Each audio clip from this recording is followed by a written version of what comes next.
Story time audio ബുക്സിലേക്ക് എല്ലാവർക്കും സ്വാഗതം. മിഴിവേലി ബാബുജി എഴുതിയ നോവൽ വൈറ്റ് ഹിൽ. മാർബിൾ ക്വാറിയിൽ തൊഴിലാളികൾ വരുന്ന നേരമായിരുന്നു. അതിനാൽ പോലീസ് പടയ്ക്ക് ചുറ്റും അവർ തിങ്ങിക്കൂടിയത് നിമിഷങ്ങൾക്കുള്ളിലാണ്. തങ്ങളുടെ മുതലാളിയെ പോലീസ് തടഞ്ഞു നിർത്തിയിരിക്കുന്നത് അവർക്ക് സഹിച്ചില്ല. എന്താ സാറേ ഇതൊക്കെ? സത്യദാസ് SP ഫ്രെഡി അയ്യപ്പന് നേരെ രോഷം പൂണ്ടു.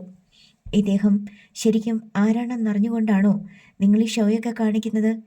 ഫ്രെഡി അയ്യപ്പൻ്റെ ചുണ്ടിൽ ക്രൂരമായ ഒരു ചിരിയുണ്ടായി. അറിഞ്ഞില്ല. ആരാ ഇവൻ? നീയൊന്ന് പറഞ്ഞു തന്നേടാ. അയാൾ സത്യദാസിൻ്റെ താടിയിൽ പിടിച്ചുയർത്തി ആ കണ്ണുകളിലേക്ക് നോട്ടം തുളച്ചു നിർത്തിക്കൊണ്ട് മുരണ്ടു. ഇനി അനാവശ്യമായി നിന്റെ ഈ നാവ് ചലിപ്പിച്ചാലുണ്ടല്ലോ, അതിങ്ങ് വലിച്ചൂരിയെടുക്കും ഞാൻ. സത്യദാസ് ഭയന്നുപോയി. ഫ്രെഡിയുടെ കൈവിരലുകൾ മുറുകിയിരിക്കുന്ന തൻ്റെ താടിയല്ല് ഇപ്പോൾ പൊട്ടുമെന്ന് അവന് തോന്നി. ഫ്രെഡി അവന് പിന്നോട്ട് തള്ളി. സത്യദാസ് രഘുറാമിൽ ചെന്നിടിച്ചു നിന്നു. പോലീസുകാർക്കിടയിൽ സിദ്ധാർത്ഥൻ കുതറിക്കൊണ്ടിരുന്നു. എന്നെ വിടാൻ. എന്തിൻ്റെ പേരിലാണ് നിങ്ങളുടെ ഈ നടപടിയെന്ന് എനിക്കറിയണം. അവൻ്റെ ആ അവസ്ഥ രഘുറാമിനും മറ്റു തൊഴിലാളികൾക്കും കോപമുണ്ടാക്കി. സർ, രഘുറാം മുന്നോട്ട് വന്നു. ഞങ്ങൾ ഇത്രയും പേരുടെ മുന്നിൽ വച്ച് ഞങ്ങളുടെ മുതലാളിയെ ചുമ്മാതങ്ങ് കൊണ്ടുപോകാമെന്ന് സാറ് കരുതുന്നുണ്ടെങ്കിൽ അത് നടക്കത്തില്ല. ഞങ്ങൾ സമ്മതിക്കത്തില്ല. അല്ലെങ്കിൽ ഞങ്ങളെയും കൊണ്ടുപോകേണ്ടി വരും നിങ്ങൾക്ക്. സാർ ആർക്കു വേണ്ടിയാണ് ഇതൊക്കെ ചെയ്യുന്നതെന്ന് ഞങ്ങൾക്കറിയാം. അവൻ ആവേശത്തോടെ പറഞ്ഞു. നീ ആള് കൊള്ളാമല്ലോടാ. കേരളീയനായാൽ ഇങ്ങനെ വേണം. ഫ്രെഡി അവനെ അടിമുടി നോക്കി. നല്ല ഉശിര്. പക്ഷെ കേരളത്തിൽ ഇപ്പോൾ നടക്കുന്ന ചില സമരങ്ങൾ പോലെ ആകരുത് കേട്ടോ. ആദ്യമൊക്കെ ഭയങ്കര വീര്യം. കുറച്ചു കഴിയുമ്പോൾ തലയിണിയും കുടുക്കയും എടുത്തോണ്ട് മിണ്ടാതെ മടങ്ങിപ്പോകും. നീയെങ്കിലും അവസാന നിമിഷം വരെ നിന്നേക്കണേടാ പുന്നാര മോനെ. ഫ്രെഡി പുച്ഛിച്ചു. സാറേ, തെറി പറയരുത്. അവൻ കൈ ചൂണ്ടി. തെറിയോ? പ്രായമുള്ളവർ കുട്ടികളെ സ്നേഹത്തോടെ വിളിക്കുന്നതല്ലേടാ ഞാൻ വിളിച്ചത്. കൗതുകം ഭാവിച്ച് അവനെ നോക്കിക്കൊണ്ട് ഫ്രെഡി മീശ തടവി. പിന്നെ പോലീസിൻ്റെ ഭാഷ നവീകരിക്കണമെന്ന് പറഞ്ഞത് അങ്ങ് കേരളത്തിലെ ആഭ്യന്തരമന്ത്രിയാ. എന്നേലും കാലത്ത് ഡെപ്യൂട്ടേഷൻ കാലാവധി തീർന്ന് ഞാൻ അങ്ങോട്ട് വരികയാണെങ്കിൽ പുതിയൊരു മലയാളം നിഘണ്ടു വാങ്ങിയേക്കാം. എന്താ? അയാൾ അവൻ്റെ തോളിൽ കൈവച്ചു. പിന്നെ ശബ്ദം താഴ്ത്തി. ആദ്യം വിളിച്ചതൊരു തെറി, ശേഷം തുടർന്നു. ഇവനെ, ഈ സിദ്ധാർത്ഥനെ കൊണ്ടുപോകാനാണ് ഞാൻ വന്നിരിക്കുന്നത്. അതങ്ങനെ തന്നെ നടക്കുകയും ചെയ്യും. തടയാൻ നിങ്ങൾ ശ്രമിക്കുമെന്ന് എനിക്കറിയാം. പക്ഷേ നിങ്ങളുടെ മുന്നിൽ വെച്ച് ഞാൻ തെളിയിക്കാൻ പോവുകയാണ് ഇവൻ നിങ്ങളെയൊക്കെ പറ്റിച്ച് ഇവിടെ കഴിയുകയായിരുന്നെന്ന്. തൊഴിലാളികൾ പെട്ടെന്ന് കാതു കൂർപ്പിച്ചു. വീണ്ടും വീണ്ടും ആളുകൾ വന്നുകൊണ്ടിരുന്നു. റോഡ് പെട്ടെന്ന് ബ്ലോക്കായി. ഫ്രെഡി അയ്യപ്പ സത്യദാസിന്റെ കൈ പിടിച്ചുകൊണ്ട് സിദ്ധാർത്ഥന്റെ അടുത്തേക്ക് ചെന്നു. നീയല്ലായിരുന്നോ കുറച്ചു ദിവസം ഇവന് ഊണിലും ഉറക്കത്തിലും കൂട്ട്? നിന്റെ വീട്ടിലല്ലേ സപ്രപഞ്ചമൊരുക്കി ഇവനെ വാഴിച്ചത്? നിന്റെ അമ്മയല്ലേ വച്ചു വിളമ്പി ഇവന് ഉരുട്ടിക്കൊടുത്തത്? ആ നിലയ്ക്ക് നീയെങ്കിലും ചോദിച്ചാൽ ഇവൻ സത്യം പറയും. ചോദിക്കടാ, ഇവൻ ഷൺമുഖ പെരുമാളിന്റെ മകനാണോന്ന്? അദ്ദേഹത്തിന്റെ ആസ്തികൾക്കുടമയാണോന്ന്? അതെ, എനിക്ക് ഉറപ്പുണ്ട്, രഘുറാം പറഞ്ഞു. കൈ വീശി അവന്റെ കവിളത്തൊന്ന് പൊട്ടിക്കുകയാണ് ഫ്രെഡി അയ്യപ്പ ആദ്യം ചെയ്തത്. രഘുറാം വേച്ചുപോയി. ഫ്രെഡി അവന്റെ ഷർട്ടിൽ കുത്തിപ്പിടിച്ച് നേരെ നിർത്തി. നിനക്കെങ്ങനെ ഉറപ്പായടാ? അപ്പോൾ കേരളത്തിൽ ഇവൻ നടത്തിയിട്ടുള്ള കൊലപാതകങ്ങൾക്കും സ്ത്രീ പീഡനങ്ങൾക്കും നീയാണ് കൂട്ടാളിയല്ലേ? ഒരുത്തൻ ഇവന്റെ കൂടെ ഉണ്ടായിരുന്നെന്ന് റിപ്പോർട്ടുണ്ട്. അത് നീയാണെന്നറിഞ്ഞതിൽ സന്തോഷം. ഞങ്ങളുടെ ജോലി കുറഞ്ഞു. നടുങ്ങിപ്പോയ രഘുറാം. പകച്ചമട്ടിൽ അവൻ സിദ്ധാർത്ഥനെ നോക്കി. അമർഷത്തോടെ ഫ്രെഡിയെ നോക്കി നിൽക്കുകയാണ് സിദ്ധാർത്ഥൻ. പറഞ്ഞു രഘു, നീ അവന്റെ കൂട്ടാളിയല്ലേ? അല്ല. അവന്റെ നാവ് വിറച്ചു. എങ്കിൽ ഇവന് വേണ്ടി വാദിക്കാതെ സ്വന്തം കാര്യം നോക്കി പോടാ. അയാൾ അവനെ പിടിച്ചു തള്ളി. ഒന്നും പിടികിട്ടാതെ ചകിതരായിപ്പോയി തൊഴിലാളികൾ. എന്നാൽ കൂട്ടത്തിൽ നല്ലൊരു വിഭാഗത്തിനും ഫ്രെഡിയുടെ വാക്കുകളിൽ വിശ്വാസം തോന്നിയില്ല.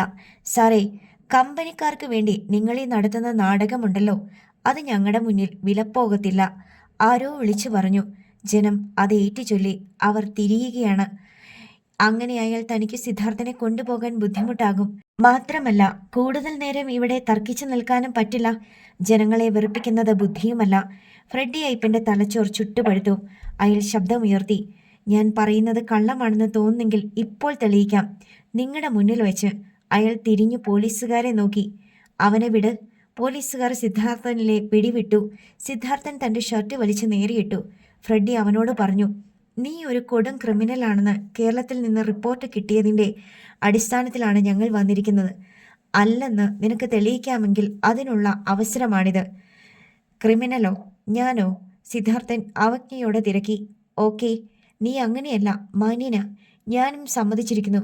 പക്ഷേ എൻ്റെ ചോദ്യങ്ങൾക്ക് സത്യസന്ധമായ ഉത്തരം നീ തരണം, അല്ലെങ്കിൽ നിന്നെയും കൊണ്ട് ഞാനങ്ങ് പോകും.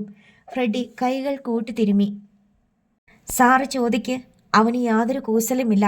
ആദ്യത്തെ അവൻ്റെ ഷോക്ക് മാറിയിരുന്നു. ഫ്രെഡി തിരക്കി. നീ ഇവിടെ വന്നതെന്തിനാ? എൻ്റെ അച്ഛൻ്റെ കൊലപാതകത്തെക്കുറിച്ചറിയാൻ. അതിനിവിടെ വന്നാൽ മതിയെന്ന് നിന്നോടാരാ പറഞ്ഞത്? ആരും പറഞ്ഞില്ല. പിന്നെ നീ സ്വപ്നം കണ്ടോ?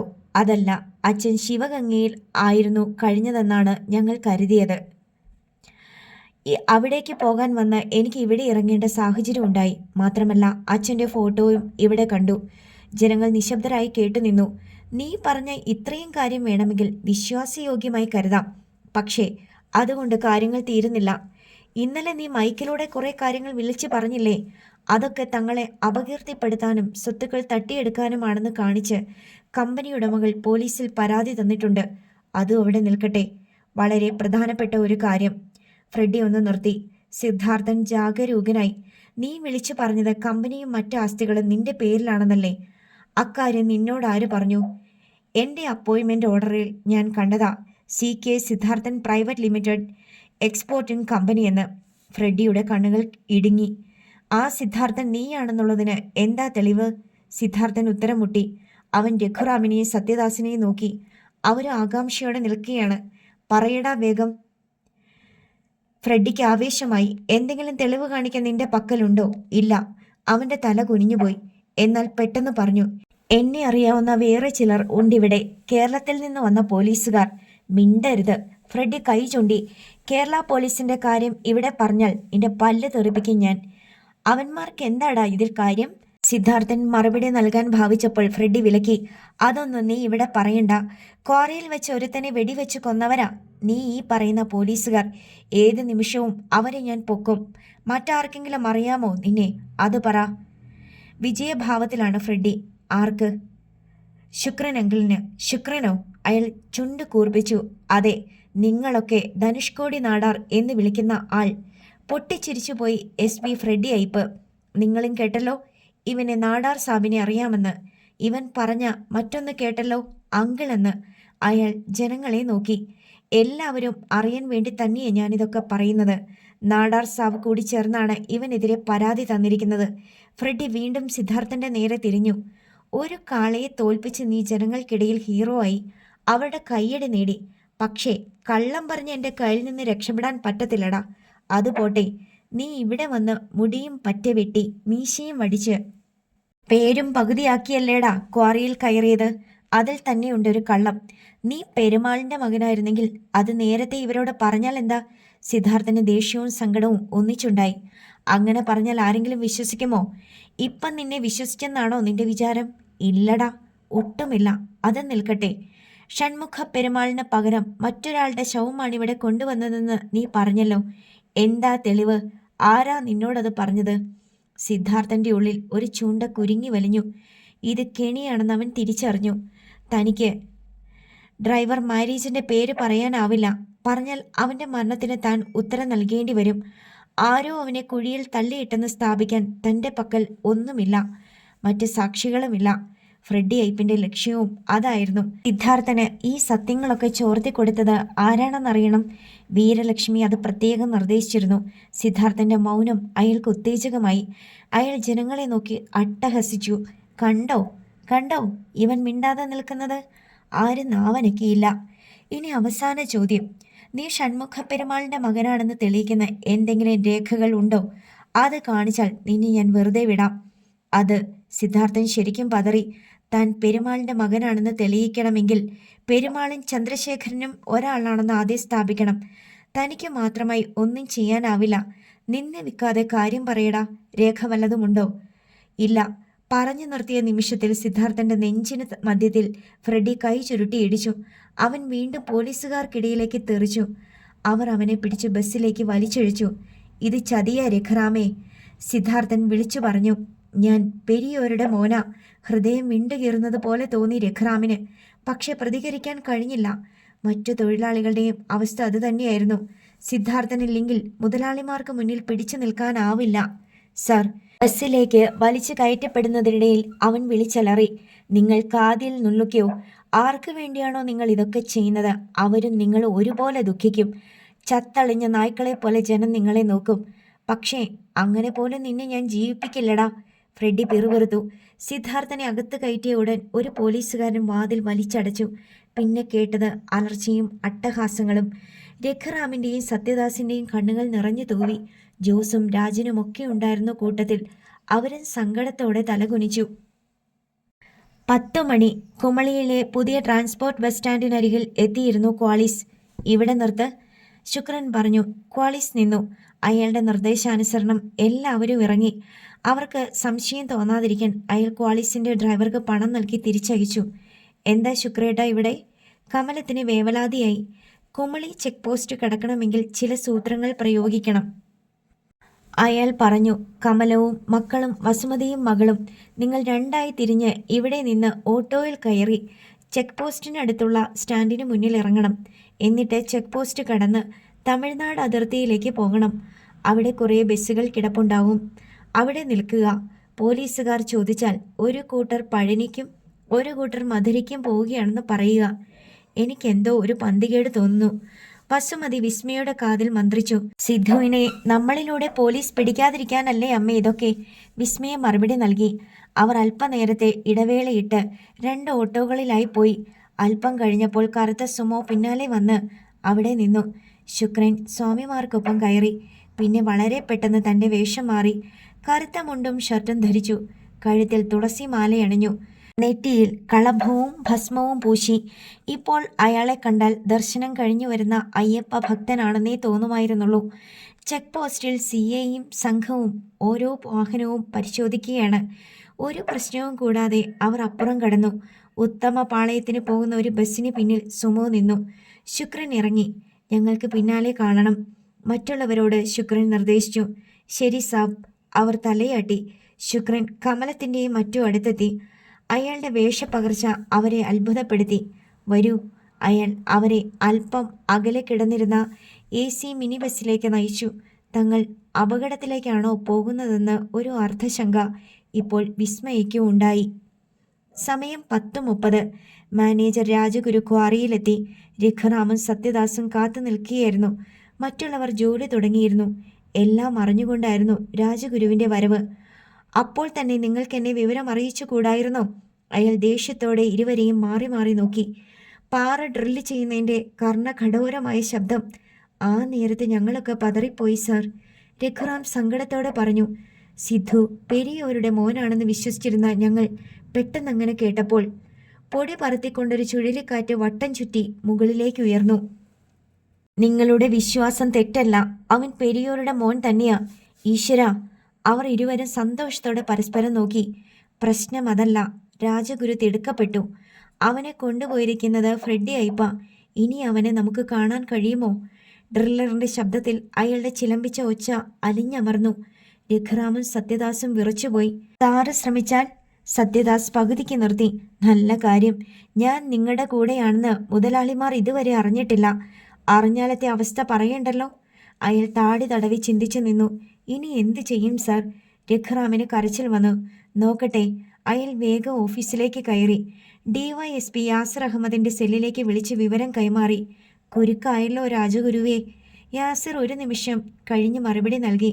അയാൾ ചിന്തിക്കുകയാണെന്ന് തോന്നി. നിങ്ങൾക്ക് ഒരു ഉപകാരം ചെയ്തു തരാമോ? എന്നാൽ കഴിയുന്നതെന്തും. എങ്കിൽ എനിക്കൊരു വക്കീലിനെ വേണം, ഏറ്റവും സമർത്ഥനായ ഒരാൾ. എത്രയും വേഗം സിദ്ധാർത്ഥനെ ജാമ്യത്തിലിറക്കണം. അല്ലെങ്കിൽ അവൻ്റെ അറസ്റ്റ് പോലീസ് രേഖപ്പെടുത്തുകയെങ്കിലും വേണം. അല്ലെങ്കിൽ കുഴപ്പമാ. അക്കാര്യം ഞാൻ ശരിയാക്കാൻ സാർ, ഞാൻ വിളിക്കാം. അയാൾ കോൾ കട്ട് ചെയ്തിട്ട് മറ്റൊരു നമ്പറിൽ കുത്തി. 10:40 ഇമ്പൺ ടവർ ലോഡ്ജ്. യാസർ അഹമ്മദും സംഘവും അസ്വസ്ഥരായിരുന്നു. രാജഗുരുവിൻ്റെ കോൾ പ്രതീക്ഷിച്ചിരിക്കുകയാണവർ. പെട്ടെന്ന് ഓർത്തതുപോലെ യാസർ വിജയകുമാറിനെ വിളിച്ചു. എനിക്ക് ഐ വിറ്റ്നസ് TV ചാനലുകാരുടെ സേവനം ഉടൻ കിട്ടണം വിജയ. ശരിയാക്കാം സാർ, വിജയകുമാർ ഉറപ്പു നൽകി. എന്തിനാ സാർ ചാനലുകാര്? ഹെഡ് കോൺസ്റ്റബിൾ കുമാരൻ നെറ്റിച്ചൊളിച്ചു. വേണം, സിദ്ധാർത്ഥൻ്റെ അറസ്റ്റ് പുറംലോകം അറിയുമെന്ന് ഫ്രെഡി സാറിന് ബോധ്യമുണ്ടാകണം. അല്ലെങ്കിൽ അവൻ്റെ ജീവന് ആപത്താ. SI നിക്സൺ പോൾ എന്തോ ചോദിക്കാൻ ഭാവിച്ചതും യാസറിൻ്റെ ഫോണിൽ രാജഗുരുവിൻ്റെ കോൾ വന്നു. സർ, അഡ്വക്കേറ്റിനെ കിട്ടി. അയാളുടെ പേര് ദൈവശിഖാമണി. നിങ്ങൾ നേരെ റൂറൽ SP ഓഫീസിലേക്ക് പോകണം. അയാൾ അവിടെ ഉണ്ടാകും. പിന്നെ ഫ്രെഡിയുടെ അരികിൽ വെച്ച് എൻ്റെ പേര് പറയരുത്. ഈ ദൈവശിഖാമണിക്ക് മലയാളം അറിയാമോ? അറിയാം, എൻ്റെ ഒരു ബന്ധുവാ. താങ്ക്സ്. അയാൾ കോൾ കട്ട് ചെയ്ത് തിരിഞ്ഞു. നിക്സ, കുമാര, കം ഫാസ്റ്റ്.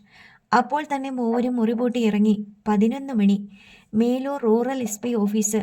2 വാഹനങ്ങൾ ഒന്നിച്ചാണ് മുറ്റത്തേക്ക് ഇരച്ചു കയറി വന്ന് ബ്രേക്കിട്ടത്. സുമോയിൽ യാസിർ അഹമ്മദും സംഘവും, മിനി ബസ്സിൽ ഐ വിറ്റ്നസ് ചാനലുകാർ. പുറത്തിറങ്ങി യാസിർ ചുറ്റും നോക്കി. പെട്ടെന്ന് അവിടെ കിടന്നിരുന്ന BMW-ൽ നിന്ന് 40 വയസ്സ് തോന്നിക്കുന്ന ഒരു മനുഷ്യൻ ഇറങ്ങി. വക്കീൽ വേഷം. അയാൾ യാസിറിൻ്റെ മുന്നിൽ വന്ന് കൈ നീട്ടി. മിസ്റ്റർ യാസിർ അഹമ്മദ്? യെസ്. അയാൾ കരം കവർന്നു. I M ദൈവശിഖാമണി. അവരിരുവരും കാറിനടുത്തേക്ക് നീങ്ങി നിന്ന് സംസാരിച്ചു. അനന്തരം യാസിർ ചാനലുകാരെ നോക്കി കണ്ണുകൊണ്ടൊരു അടയാളം കൊടുത്തു. അവർ ഒന്നിച്ച് SP ഓഫീസിനുള്ളിലേക്ക് നടന്നു. പൊടുന്നനെ ഹാഫ് ഡോർ വലിച്ചു തുറന്ന് തിടുക്കത്തിൽ SP ഫ്രെഡി ഐപ്പ് പുറത്തേക്ക് വന്നു. അവരെ അപ്രതീക്ഷിതമായി കണ്ടതുപോലെ അയാൾ ഭാവിച്ചു. ക്യാമറ കണ്ണുകൾ പെട്ടെന്ന് തുറന്നു. എന്താ ഇതൊക്കെ പൊക്കിയെടുത്തോണ്ട്? ചാനലുകാരെ കണ്ട ഫ്രെഡിക്ക് കലിയിളകി. മറുപടി നൽകിയത് ദൈവശിഖാമണിയാണ്. നിങ്ങൾ അറസ്റ്റ് ചെയ്തുകൊണ്ട് പോന്ന സിദ്ധാർത്ഥനെക്കുറിച്ച് ഞങ്ങൾക്ക് സംസാരിക്കണം. ഫ്രെഡിയുടെ പുരുകം ചുളിഞ്ഞു. കണ്ണുകൾ ചുവന്നു. ആ ക്രിമിനലിനെക്കുറിച്ച് തിരക്കാനാണോ ഇത്ര സന്നാഹം? Mister SP. വക്കീലിൻ്റെ ശബ്ദം മാറി. ഒരാൾ ക്രിമിനലാണോ ഇന്നസെൻ്റ് ആണോ എന്ന് തീരുമാനിക്കുന്നത് കോടതിയാണ്. അതിനു മുമ്പ് അയാളെ ക്രിമിനൽ എന്ന് വിളിക്കാൻ നിങ്ങൾക്ക് എന്തധികാരം? മാത്രമല്ല, സിദ്ധാർത്ഥൻ CKS കമ്പനിയുടെ ഉടമയാണെന്നൊരു അറിവും ഞങ്ങൾക്ക് കിട്ടിയിട്ടുണ്ട്. അത്തരം ഒരാളെ അകാരണമായാണ് നിങ്ങൾ അറസ്റ്റ് ചെയ്തതെങ്കിൽ നിങ്ങൾക്ക് പണി കിട്ടും. ഓ, സോറി. റെഡ്ഡി പുച്ഛഭാവത്തിൽ ചിറിയൂട്ടി. എങ്കിൽ പറയാം, അവനെ അറസ്റ്റ് ചെയ്തത് സത്യം. പക്ഷേ അവനുണ്ടല്ലോ, ആ മാന്യനെ തിരഞ്ഞുകൊണ്ടിരിക്കുകയാണ് ഇവിടുത്തെ പോലീസ്. യാസിറും അഡ്വക്കേറ്റും മുഖാമുഖം നോക്കി. മനസ്സിലായില്ല. പറഞ്ഞത് നിക്സൺ പോളാണ്. നിന്നെ മനസ്സിലാക്കേണ്ട കാര്യം എനിക്കില്ലടാ. അയാൾ വക്കീലിന് നേരെ തിരിഞ്ഞു. പിന്നെ അഡ്വക്കേറ്റ് എന്ന നിലയിൽ നിങ്ങളോട് പറയാം, ഞങ്ങൾ കൊണ്ടുവരുന്ന വഴിക്ക് കൂടെയുണ്ടായിരുന്ന പോലീസുകാരെ അടിച്ചു വീഴ്ത്തി അവൻ രക്ഷപ്പെട്ടു. വലിയ അഭ്യാസിയായിരുന്നല്ലോ അവൻ. നോ. ചാനൽ റിപ്പോർട്ടർ പെട്ടെന്ന് മുന്നോട്ട് കയറി. തമിഴ് സിനിമകളിൽ സ്ഥിരം കാണുന്നതാണ് ഈ രക്ഷപ്പെടൽ. നിങ്ങൾ അത്രയും പോലീസ് ഉണ്ടായിട്ടും പ്രതി എന്ന് പറയുന്ന സിദ്ധാർത്ഥൻ രക്ഷപ്പെട്ടെന്ന് പറഞ്ഞാൽ അത് വിശ്വസിക്കാൻ ബുദ്ധിമുട്ടുണ്ട്. ഫ്രെഡിയുടെ കൈവിരലുകൾ വല്ലാതെ മുറുകി. എങ്കിൽ നീ വിശ്വസിക്കണ്ട. പക്ഷേ എനിക്ക് അവനെ കണ്ടുപിടിച്ചേ പറ്റൂ. അയാൾ അവരെ അവഗണിച്ച് തൻ്റെ ഇന്നോവയ്ക്ക് നേരെ പോയി. ഫ്രെഡി സാർ, പിന്നിൽ നിന്ന് യാസിർ വിളിച്ചു.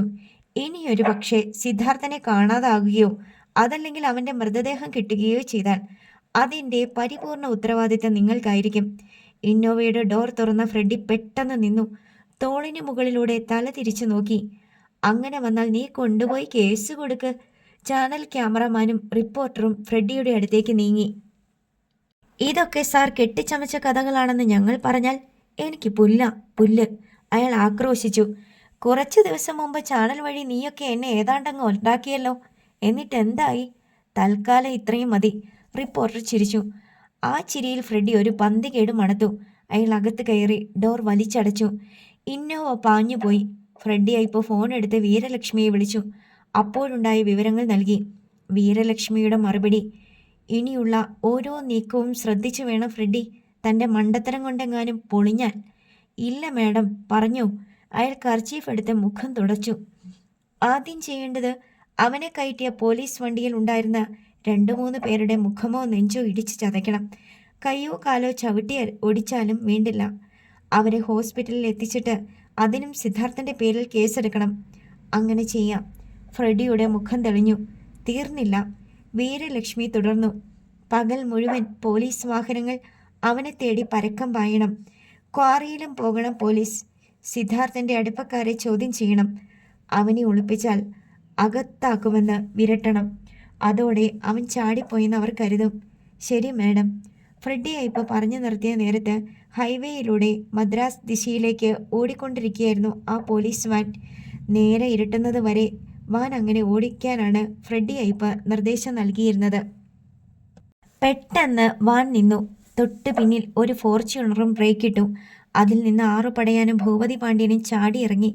ഒരു പോലീസുകാരൻ വാനിന്റെ വാതിൽ തുറന്നു കൊടുത്തു. മിന്നൽ പോലെ അവർ അകത്ത് കയറി വാതിലടച്ചു.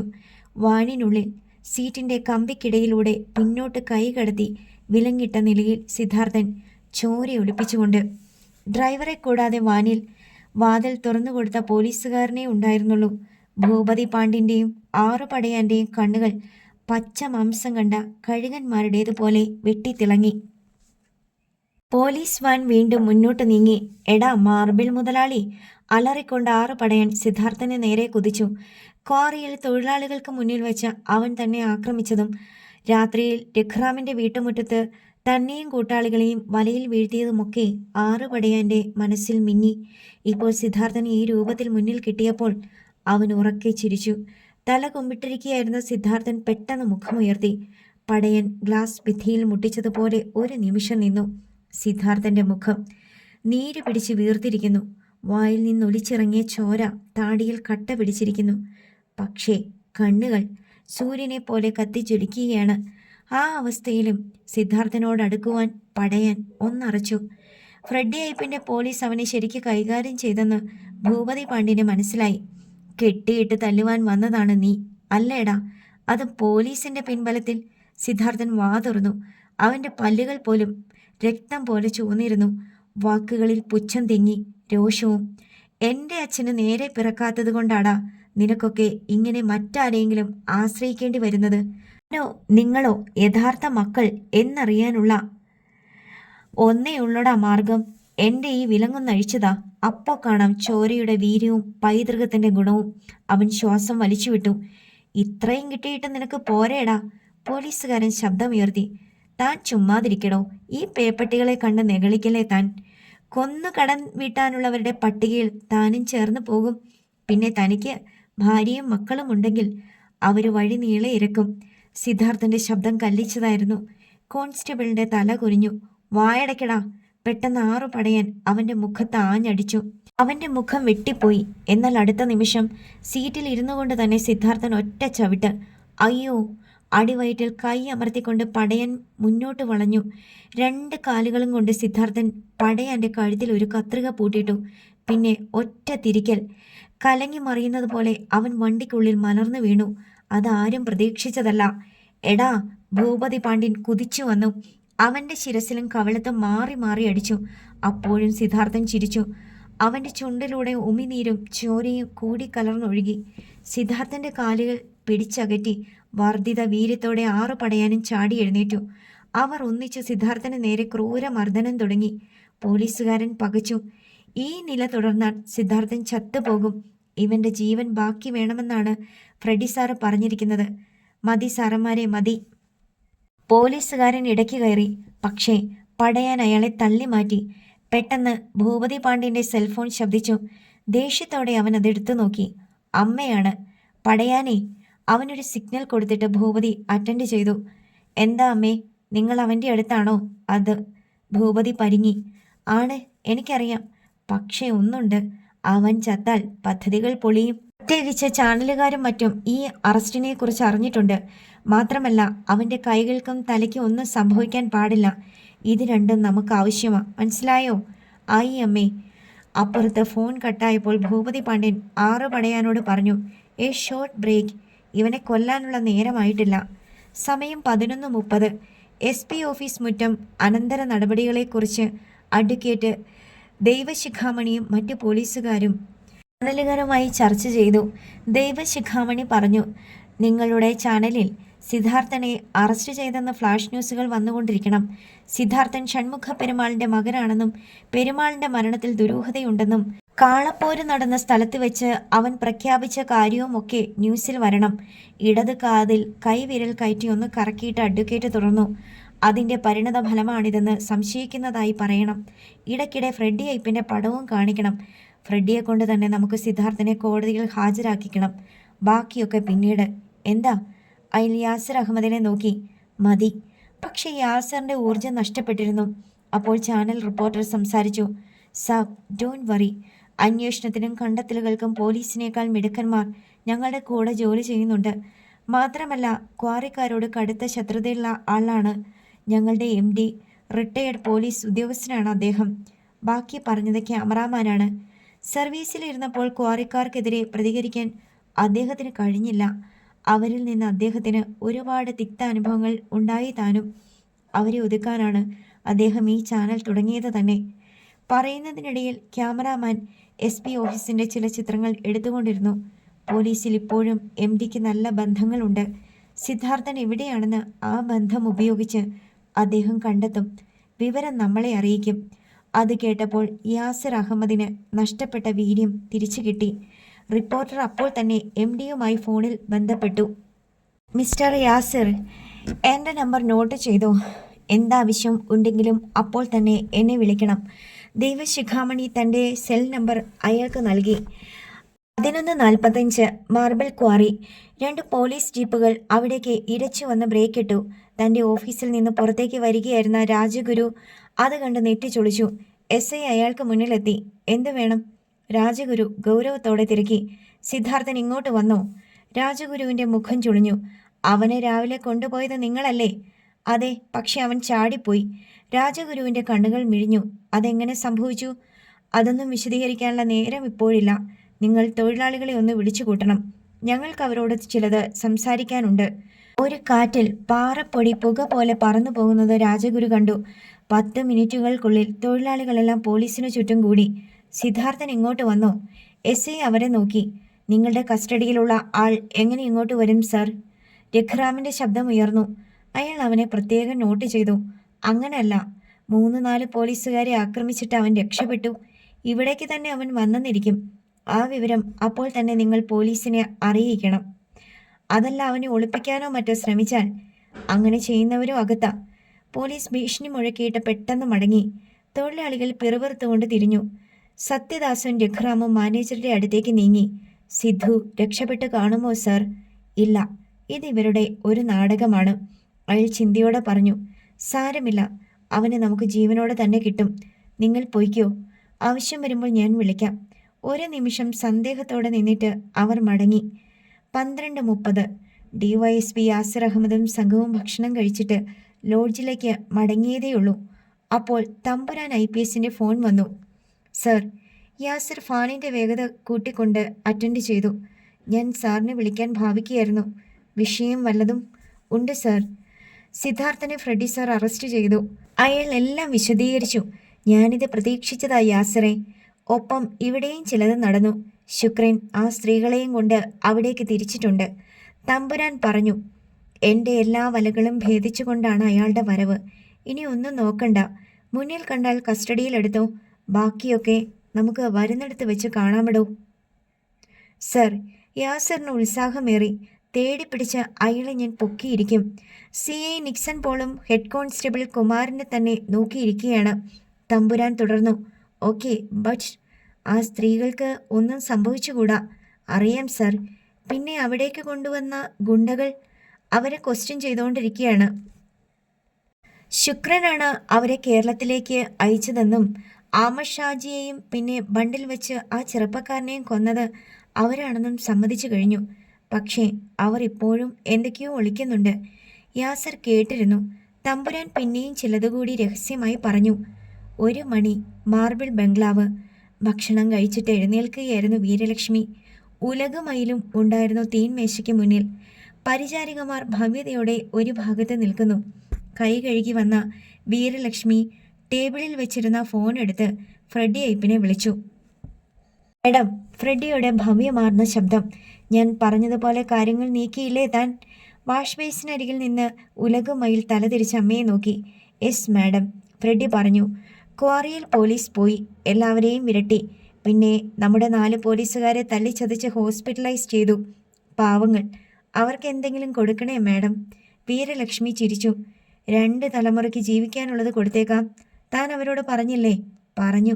വീരലക്ഷ്മി ശബ്ദം താഴ്ത്തി. സിദ്ധാർത്ഥൻ ഇപ്പോൾ എവിടെയാ? വാനിൽ തന്നെ. പടയാനും ഭൂപതി മുതലാളിയും ഉണ്ട് കൂടെ. സംസാരിച്ചുകൊണ്ട് വീരലക്ഷ്മി 2ാം നിലയിലെ ബാൽക്കണിയിലേക്ക് പോയി. പിന്നാലെ ഉലകമയിലും ചെന്നു. പരന്നു കിടക്കുന്ന ഭൂമിക്ക് മീതെ കത്തിയെരിയുന്ന സൂര്യൻ. അവന്മാരെ അവിവേകമൊന്നും കാണിക്കാതെ താൻ ശ്രദ്ധിക്കണം കേട്ടോ. സിദ്ധാർത്ഥൻ ഇന്ന് രാത്രിയും കൂടി ജീവിച്ചോട്ടെ, അതിനുശേഷം എന്തുമാകാം. പറഞ്ഞുകൊണ്ട് വീരലക്ഷ്മി നോക്കിയത് ഉലകുമയിലിൻ്റെ മുഖത്തേക്കാണ്. അവൾ അമ്മയ്ക്ക് നേരെ കൂർത്ത നോട്ടത്തോടെ നിൽക്കുകയാണ്. ഞാൻ ശ്രദ്ധിച്ചോളാം മേഡം. പിന്നെ ഞാനും അവരുടെ അടുത്തേക്ക് പോവുകയാണ്. പിന്നെ വിളിക്കാം. വീരലക്ഷ്മി പെട്ടെന്ന് ഫോൺ കട്ട് ചെയ്തു. ഇപ്പം തന്നെ ബാക്കി കൂടി പറയരുതായിരുന്നോ? ഉലകുമയിൽ നീരസത്തോടെ തിരക്കി. എന്തിനാ അമ്മേ സിദ്ധുവേട്ടനെ ഇങ്ങനെ ദ്രോഹിക്കുന്നത്? അദ്ദേഹത്തിന് അവകാശപ്പെട്ടതാണ് ഈ സ്വത്തുക്കളെങ്കിൽ അതങ്ങ് വിട്ടുകൊടുത്തുകൂടെ? തിളയ്ക്കുന്ന സൂര്യൻ വീരലക്ഷ്മിയുടെ കണ്ണുകളിലേക്ക് ഇറങ്ങി. അവർ ഫോൺ ഇടതു കൈയിലേക്ക് മാറ്റി. എന്താടി നീ പറഞ്ഞത്? ഏട്ടനെന്നോ? ആ തെണ്ടിയോ? ഉലകുമയിൽ പതറിയില്ല. അദ്ദേഹം തെണ്ടിയാണെങ്കിൽ അതിന് കാരണക്കാർ നമ്മളല്ലേ അമ്മേ? ഒറ്റയടിയായിരുന്നു വീരലക്ഷ്മിയുടെ മറുപടി. പിന്നെ അവൾക്ക് നേരെ കൈ ചൂണ്ടി. മിണ്ടരുത്. എതിർക്കുന്നത് സ്വന്തം രക്തമാണെങ്കിലും എനിക്ക് അവർ ശത്രു തന്നെയാ.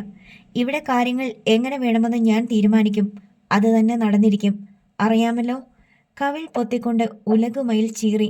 ഇത്രയും സ്വത്തുക്കൾ കൈയടക്കി വെച്ച് മറ്റുള്ളവരെ കൊന്നൊടുക്കിയിട്ട് അമ്മ എന്ത് നേടുമെന്നാ? ഒന്നുമില്ല. ഈ ചെയ്യുന്നതിൻ്റെയൊക്കെ ഫലം അനുഭവിക്കാതെ മരിക്കാൻ കഴിയുമെന്ന് അമ്മയ്ക്ക് തോന്നുന്നുണ്ടോ? അവളുടെ മിഴികളിൽ 2 തുള്ളികൾ തൂങ്ങി നിന്നു. ഉണ്ടടി, ഉണ്ട്. ജീവിക്കുന്ന അത്രയും കാലം എനിക്കൊരു രാജ്ഞിയായി കഴിയണം. അത് കഴിഞ്ഞ് ചത്താൽ പിന്നെന്താ? മറുപടി പറയാതെ ഉലകുമയിൽ വെട്ടിത്തിരിഞ്ഞു നടക്കാനാഞ്ഞു. നിൽക്ക്, വീരലക്ഷ്മി കൽപ്പിച്ചു. കട്ടിളപ്പടിയിൽ പിടിച്ച് അവൾ തിരിഞ്ഞു. നിന്റെ ഈ സംസാരം ഇത്തരത്തിലൊന്ന് ഇനി ഈ ബംഗ്ലാവിൽ കേൾക്കാൻ ഇടവരരുത്. എൻ്റെ മകളാണെന്നുള്ള പരിഗണന ആ നിമിഷം നിനക്ക് നഷ്ടമാകും. പിന്നെ ഞാനിതൊക്കെ കാത്തു സൂക്ഷിക്കുന്നത് എൻ്റെ മക്കൾക്ക് വേണ്ടിയാ. അവർ രാജകീയമായി കഴിയാൻ. ഉലകുമയിൽ പുച്ഛിച്ചു. ചോരയിൽ കുതിർന്ന ഈ പണമൊന്നും എനിക്ക് വേണ്ട. എനിക്ക് രാജകീയമായി ജീവിക്കുകയും വേണ്ട. അവളുടെ ശബ്ദം ചിലമ്പി. എത്ര സ്നേഹമുള്ളവനായിരുന്നു അച്ഛൻ. ആ അച്ഛനോട് ഇങ്ങനെയൊക്കെ ചെയ്യാമെങ്കിൽ നിങ്ങൾ മക്കളോട് എത്രമാത്രം കൂറ് കാണിക്കുമെന്ന് ചിന്തിക്കാവുന്നതേയുള്ളൂ. ബാൽക്കണിയിൽ തൂങ്ങിക്കിടക്കുന്ന ലക്ഷങ്ങൾ വിലയുള്ള ശരറാന്തൽ അമ്മയുടെ തലയിലേക്ക് വീണിരുന്നെങ്കിൽ എന്ന് പോലും ഉലകുമയിൽ ചിന്തിച്ചു പോയി. ആദ്യം കാണുന്നത് പോലെ വീരലക്ഷ്മി മകളെ തുറച്ചു നോക്കി. തൻ്റെ പല രീതികളും ഇവൾക്കിഷ്ടമായിരുന്നില്ലെങ്കിലും ഇങ്ങനെ തുറന്നടിച്ച് പറയുന്നത് ആദ്യമായാണ്. ഇവളെ സൂക്ഷിക്കണം. അവർ തീരുമാനിച്ചു. വീരലക്ഷ്മിയുടെ മൗനത്തിലേക്ക് മകളുടെ ശബ്ദം ചിതറി വീണു. ഈ കാണുന്നതും അനുഭവിക്കുന്നതുമൊക്കെ ഇനി എത്ര കാലത്തേക്ക് കാണുമെന്ന് അമ്മയൊന്ന് ചിന്തിച്ചാൽ മതി. കാലം നൽകുന്ന തിരിച്ചടി അനുഭവിക്കാൻ കരുതിയിരുന്നു. അയാൾ തറ ചവിട്ടിക്കുലുക്കി എന്നവണ്ണം പിന്മാറി. 1:35 ഐ വിറ്റ്നസ് ചാനൽ റിപ്പോർട്ടറിൻ്റെ ഫോൺ സന്ദേശം യാസിർ അഹമ്മദിനെ തേടിയെത്തി. സർ, നിർണായകമായ ഒരു വിവരം കിട്ടിയിട്ടുണ്ട്. സിദ്ധാർത്ഥൻ എവിടെയുണ്ടെന്ന്. യാസിർ പിടഞ്ഞിടുന്നു. അയാൾ ജനാലയിലേക്ക് നീങ്ങി നിന്നു. ചുടുകാറ്റ്. എവിടെയാണ്? പോലീസ് കസ്റ്റഡിയിൽ തന്നെ. ഒരു വാനിൽ താഴെ റോഡിൽ അലർച്ച പോലെ ഒരു ബസ്സിൻ്റെ ഹോൺ. എങ്കിൽ നമുക്കുടനെ അങ്ങോട്ട് പുറപ്പെടണം. വേണം. പക്ഷേ ഫ്രെഡി അയ്യപ്പ് ഇനി റൂറൽ SP സ്ഥാനത്തുണ്ടാകരുത്. ഒക്കെ പിന്നെ പറയാം. അയാൾ എന്തോ കണക്ക് കൂട്ടിയിട്ടുണ്ടെന്ന് യാസിറിന് ബോധ്യമായി. ആ സംസാരം കേട്ട് നിക്സൺ പോളും കുമാരനും ഒരുങ്ങി തുടങ്ങി. ഞങ്ങൾ എവിടെ വരണം? യാസിർ തിരക്കി. അയാൾ സ്ഥലം പറഞ്ഞു. അപ്പോൾ തന്നെ യാസിർ ദൈവശിഖാമണിയെയും വിളിച്ചു. 1:30 2 ലോറികൾ മാർബിൾ ക്വാറിയിലേക്ക് പാഞ്ഞു വന്നു. രാജഗുരുവിൻ്റെ ഓഫീസ് മുറ്റത്ത് അവ തിരിച്ചു നിർത്തി. അയാളുടെ നിർദ്ദേശാനുസരണം രഘുറാമും സത്യദാസും ഉൾപ്പെടെ 150 തൊഴിലാളികളോളം അവയിൽ കയറി. ലോറികൾ പൊടി പറത്തിക്കൊണ്ട് ചീറിപ്പാഞ്ഞുപോയി. റോഡിൽ യാസിറും സംഘവും സുമോ വാനിൽ കാത്തുകിടന്നിരുന്നു. അല്പം കഴിഞ്ഞപ്പോൾ ദൈവശിഖാമണിയുടെ കാറും അവർക്കൊപ്പം ചേർന്നു. ഹൈവേയിലേക്ക് കയറുന്ന ബൈ റോഡിൽ ചാനലുകാരുടെ വാനും ഉണ്ടായിരുന്നു. ഇത്തവണ അത് OB വാനാണ്. സാറ്റലൈറ്റ് സംവിധാനമുള്ള തമിഴ്നാട്ടിലെ ഏക ലോക്കൽ കേബിൾ വിഷനായിരുന്നു ഐ വിറ്റ്നസ്. എല്ലാ വാഹനങ്ങളും ഹൈവേയിൽ കയറി വലത്തേക്ക് തിരിഞ്ഞ് മദ്രാസ് ദിശയിലേക്കോടി. ചൂട് കാരണം റോഡ് വെള്ളം പോലെ തിളങ്ങി. 2 മണി. 4 വരി പാതയിലൂടെ അസ്ത്രവേഗത്തിൽ കുതിക്കുന്ന വാഹനങ്ങൾ. ഇടത്തുകൂടിയും വലത്തുകൂടിയും ഓവർടേക്ക് ചെയ്യുന്നവ. റോഡിൻ്റെ അങ്ങേയറ്റത്ത് ഒരു നീല പോലീസ് വാനിൻ്റെ മുഖം കണ്ട് യാസിർ അഹമ്മദ് ജാഗരൂകനായി. അയാൾ സുമോയുടെ ഡ്രൈവർക്ക് നിർദ്ദേശം കൊടുത്തു. നമുക്ക് ബ്ലോക്ക് ചെയ്യേണ്ട വണ്ടിയാണത്. പക്ഷേ അവിടെയെങ്ങും വാഹനങ്ങൾ തിരിക്കാനുള്ള വഴിയില്ലായിരുന്നു. പോലീസ് വാൻ അവരെ കടന്ന് അപ്പുറത്തെ റോഡിലൂടെ പോയി. 1 കിലോമീറ്റർ മുന്നോട്ട് ചെന്നപ്പോൾ യു ടേൺ സിഗ്നൽ കണ്ടു. വാഹനവ്യൂഹം അവിടെ റാ പോലെ തിരിഞ്ഞു. നീല പോലീസ് വാൻ വളരെ സാവധാനമാണ് പോയിക്കൊണ്ടിരുന്നത്. 5 മിനിറ്റിനുള്ളിൽ യാസിർ സഞ്ചരിച്ചിരുന്ന സുമോ അതിൻ്റെ മുന്നിൽ കയറി വട്ടം തിരിഞ്ഞു. ബാക്കി വാഹനങ്ങൾ പിന്നിൽ നിന്നതേയുള്ളൂ. പോലീസ് വാനിൻ്റെ ഡ്രൈവർ ബ്രേക്ക് അമർത്തി. വാൻ നിന്നു. അതിലിരുന്ന ഫ്രെഡി അയ്യപ്പും 6 പടയാനും ഭൂപതി പാണ്ഡ്യനും മുന്നോട്ട് നോക്കി.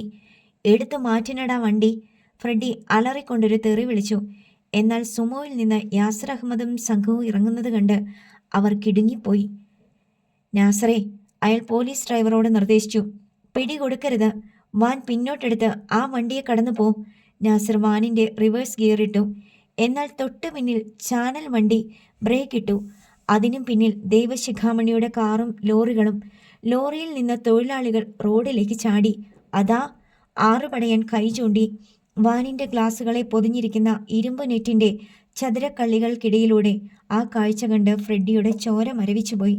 തങ്ങൾ കുരുങ്ങിയിരിക്കുന്നു. ചാനലുകാർ 2 ക്യാമറകളുമായി ഇറങ്ങി. ഒപ്പം അഡ്വക്കേറ്റും. നേരത്തെ നിർദ്ദേശം കിട്ടിയതുപോലെ തൊഴിലാളികൾ പെട്ടെന്ന് വാൻ വളഞ്ഞു. തുറക്കടാ വാതില്, അതിൽ ആഞ്ഞടിച്ചുകൊണ്ട് രഘുറാം ഗർജിച്ചു. ഞങ്ങളുടെ സിദ്ധുവിനെ ഇറക്കിവിട്. എന്തു ചെയ്യുമെന്ന് പറയടോ. ഫ്രെഡിയെ നോക്കിക്കൊണ്ട് 6 പടയാൻ ഒരു പിസ്റ്റൾ വലിച്ചെടുത്തു. അല്ലെങ്കിൽ എല്ലാത്തിനെയും ചുടുഞ്ഞാൻ. അവൻ മുരണ്ടു. എത്ര പേരെ? അവിവേകം കാണിക്കല്ലേ മുതലാളി. ഫ്രെഡി തല കുടഞ്ഞു. ഉടനെ എന്തെങ്കിലും ചെയ്തേ പറ്റൂ. തൊഴിലാളികളുടെ അടിയിൽ വാൻ കുലുങ്ങിത്തുടങ്ങി. ഫ്രെഡി സാറേ, വാതിൽ തുറക്കുന്നതാണ് നല്ലത്, യാസിർ അഹമ്മദ് വിളിച്ചു പറഞ്ഞു. നാസർ ആൾക്കൂട്ടത്തെ ഭയന്ന് താനിരുന്ന ഭാഗത്തെ ഗ്ലാസ് ഉയർത്തി ലോക്കിട്ടു. തുറക്കാനും തുറക്കാതിരിക്കാനും കഴിയാത്ത അവസ്ഥയിലായി ഫ്രെഡി അയ്യപ്പ്. അയാൾ സിദ്ധാർത്ഥനെ നോക്കി. അവനാണെങ്കിൽ കഴുത്തൊടിഞ്ഞതുപോലെ മുന്നോട്ട് കുനിഞ്ഞിരിക്കുന്നു. ചുണ്ടിൽ നിന്ന് അപ്പോഴും ഓരോ തുള്ളി ചോര വാനിൻ്റെ പ്ലാറ്റ്ഫോമിലേക്ക് ഇറ്റു വീഴുന്നു. ചാനലുകാരുടെ OB വാനിന് മുകളിലെ കുട മുകളിലേക്ക് ഉയർന്നു ചെരിഞ്ഞു തിരിയുന്നത് ഭൂപതി പാണ്ഡ്യൻ കണ്ടു. അടുത്ത നിമിഷം വാനിൻ്റെ മുൻ ഗ്ലാസിൽ ഒരു കല്ല് പതിച്ചു.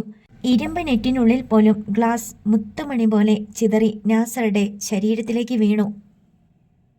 ഇരുമ്പ് നെറ്റിനിടയിലൂടെ 2 ചാനൽ ക്യാമറകൾ പോലീസ് വാനിനുള്ളിലെ രംഗങ്ങൾ ഒപ്പിയെടുത്തു തുടങ്ങി. റൂറൽ SP ഫ്രെഡി അയ്യപ്പ് ഒരിക്കൽ കൂടി നടുങ്ങി. ഐ വിറ്റ്നസ് ചാനൽ സംഗതി ലൈവ് ടെലികാസ്റ്റ് ചെയ്യുകയാണെന്ന് അയാൾക്ക് മനസ്സിലായി. താൻ സിദ്ധാർത്ഥനെ അറസ്റ്റ് ചെയ്തതും തുടർന്ന് ഇവർ SP ഓഫീസിൽ വന്ന് സംസാരിച്ചതുമൊക്കെ ഫ്ലാഷ് ന്യൂസായും അല്ലാതെയും ചാനലിൽ വന്നുകൊണ്ടിരിക്കുകയായിരുന്നു. അപകടത്തിൻ്റെ രക്ഷപ്പെടാൻ കഴിയാത്ത ഒരു വല തന്നെ മൂടുകയാണെന്ന് ഫ്രെഡി തിരിച്ചറിഞ്ഞു. പടയാൻ മുതലാളി, അയാൾ തിടുക്കത്തിൽ വിളിച്ചു. റിവോൾവർ മാറ്റ്, അതും കൂടി ക്യാമറ കണ്ണിൽ പതിഞ്ഞാൽ കൂടുതൽ കുഴപ്പമാകും. 6 പടയാൻ റിവോൾവർ ഷർട്ടിനിടയിലൂടെ ഹാൻസിന് പിന്നിൽ തിരുകി. പക്ഷേ അതിനു മുമ്പേ ചാനലുകാർ അത് ഷൂട്ട് ചെയ്തു കഴിഞ്ഞു. ഭൂപതി പാണ്ഡ്യൻ പതർച്ചയോടെ ഫ്രെഡിയെ നോക്കി. കൂടുതൽ വഷളാകുന്നതിന് മുമ്പ് എന്തെങ്കിലും ചെയ്യടോ. ഫ്രെഡി സാർ, അകത്തേക്ക് നോക്കിക്കൊണ്ട് DYSP യാസിർ അഹമ്മദ് തൊട്ടു മുന്നിലെ നെറ്റിനരികിലെത്തി. ഇനിയും നിങ്ങൾ വാതിൽ തുറന്നില്ലെങ്കിൽ ശേഷമുണ്ടാകുന്നതിനും നിങ്ങൾ മാത്രമായിരിക്കും ഉത്തരവാദി. ഫ്രെഡി തലകുടഞ്ഞു. വാതിൽ തുറന്നാൽ ജനം കൈവയ്ക്കില്ലെന്ന് എന്താണ് ഉറപ്പ്? അവരാകെ എരിഞ്ഞു നിൽക്കുകയാണ്. നിങ്ങൾ കൂടുതൽ പോലീസിനെ വിളിക്ക്. 6 പടയാൻ അലറി. ഈ നായ്ക്കളെ തല്ലി ചതപ്പിക്ക്. അത് ശരിയാകില്ല മുതലാളി, അയാൾ തുടർന്നു. അറസ്റ്റ് ചെയ്ത പ്രതിയെ ഈ അവസ്ഥയിലാക്കുവാൻ നിങ്ങളും ഉണ്ടായിരുന്നുവെന്ന് ഇപ്പോൾ ജനങ്ങൾ മുഴുവൻ നേരിട്ടും TV-യിലൂടെയും കണ്ടു കഴിഞ്ഞു. അതിൻ്റെ കൂടെ ഒരു പോലീസ് ചാർജ് കൂടി ഉണ്ടായാൽ ഞാൻ പിന്നെ വീട്ടിലിരുന്നാൽ മതി. ഹോ! 6 പടയാൻ കൈകൾ കൂട്ടിത്തിരുമ്മി. പിന്നെ എന്ത് ചെയ്യുമെന്ന് പറ. ഫ്രെഡി മറുപടി പറയും മുമ്പ് പോലീസ് വാനിന് മുന്നിലെ 2ാമത്തെ ഗ്ലാസും ജനങ്ങൾ കല്ലുകൊണ്ടിടിച്ചു പൊട്ടിച്ചു. ഇനി ഇവിടെ ഇരുന്നാൽ ഇവന്മാർ തന്നെയും കൊല്ലുമെന്ന് തോന്നി ഡ്രൈവർ നാസറിന്. ഞൊടിയിടയിൽ അയാൾ വാതിൽ തുറന്ന് പുറത്തു ചാടിയതും ഒറ്റയോട്ടം. ജനം അയാൾക്ക് പിന്നാലെ ഓടാൻ ഭാവിച്ചപ്പോൾ SI നിക്സൺ പോൾ തടഞ്ഞു. വേണ്ട, അയാൾ പോയിക്കോട്ടെ. നമ്മുടെ ആവശ്യം സിദ്ധുവിനെ രക്ഷിക്കുക എന്നതാണ്. നാസർ രക്ഷപ്പെട്ടു. പിന്നിലുണ്ടായിരുന്ന പോലീസുകാരൻ പിറുപിറുത്തു. ഹൈവേ ബ്ലോക്ക് ആവാൻ തുടങ്ങി. വാഹനങ്ങളുടെ നീണ്ട നിര പ്രത്യക്ഷപ്പെട്ടത് നിമിഷത്തിനുള്ളിൽ. മണിക്കൂറിൽ 3000-ലധികം വാഹനങ്ങൾ പോകുന്ന ഹൈവേ ആണ്. പോലീസ് വാനിൻ്റെ ഒരു വശം ഉയരുന്നത് പോലെ അതിനുള്ളിൽ ഇരുന്നവർക്ക് തോന്നി. ഫ്രെഡി നോക്കി. ശരിയാണ്, ജനങ്ങൾ ഒരു വശം ഉയർത്തുന്നു. വാൻ പകുതി ചെരിഞ്ഞു. അവർ പിടിവിട്ടു. ഭയങ്കര ശബ്ദത്തോടെ വാൻ വീണ്ടും റോഡിലിടിച്ച് നേരെയായി. അതിൻ്റെ സൈഡ് ഗ്ലാസുകളിൽ ചിലത് ഇളകി വീണു. ഫ്രെഡി കഴിവേറി, തുറക്കടാ വാതിൽ, അല്ലെങ്കിൽ ഞങ്ങളിത് വെട്ടിപ്പൊളിക്കും. രഘുറാമും സത്യദാസുമൊക്കെ വാനിലടിച്ചുകൊണ്ട് അകത്തേക്ക് നോക്കി തെറി വിളിച്ചു. അപ്പോഴും സിദ്ധാർത്ഥൻ മുന്നോട്ട് തല കുമ്പിട്ടിരിക്കുകയായിരുന്നു. അവന് സ്വബോധമില്ലെന്ന് യാസിർ അഹമ്മദ് നടുക്കത്തോടെ കണ്ടു. അയാൾ അഡ്വക്കേറ്റ് ദേവശിഖാമണിയെ നോക്കി. വാനിൻ്റെ വാതിൽ തല്ലിപ്പൊളിച്ചാലോ സർ? ക്രിമിനൽ കുറ്റമാണ്, താങ്കൾക്കറിയാമല്ലോ. പക്ഷേ ഇവിടെ അതല്ലാതെ വേറെ എന്തു മാർഗം? സർ രഘുറാമിനെ നോക്കി കണ്ണുകൊണ്ടൊരടയാളം കൊടുത്തു. അടുത്ത നിമിഷം തൊഴിലാളികൾ വാനിൻ്റെ വാതിൽ ലോക്കിൽ കല്ല് കൊണ്ടിടിച്ചു തുടങ്ങി. ഞാൻ തുറക്കാം. എന്തോ തീരുമാനിച്ചതുപോലെ ഫ്രെഡി ഇപ്പം പെട്ടെന്ന് എഴുന്നേറ്റു. SP 6 പടയൻ എന്തോ പറയാനാഞ്ഞു. അവനവൻ്റെ തടി നോക്കിക്കോ, ബാക്കിയൊക്കെ പിന്നീട്. പറഞ്ഞതും ഫ്രെഡി വാതിൽ തുറന്നു. പിന്നെ റിവോൾവർ വലിച്ചെടുത്തുകൊണ്ടലറി, മാറി നിൽക്കണടാ. ജനം ഒന്നറച്ചു. ആ നേരത്ത് ഫ്രെഡി പുറത്തു ചാടി. പിന്നാലെ 6 പടയാനും ഭൂപതി പാണ്ഡ്യനും.